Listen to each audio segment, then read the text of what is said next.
Half an apple is what I can have at a time, but how do I keep the other half from turning brown? So here is a way to keep most of the similar fruits fresh even after cutting a portion out of it. Come, let's know!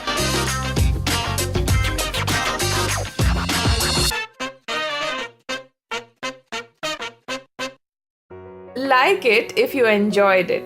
I will be waiting to see you subscribe. Taken an apple, you can try this on other similar fruits as well. Cut it. Before we enjoy every bite of the half apple, we take the other half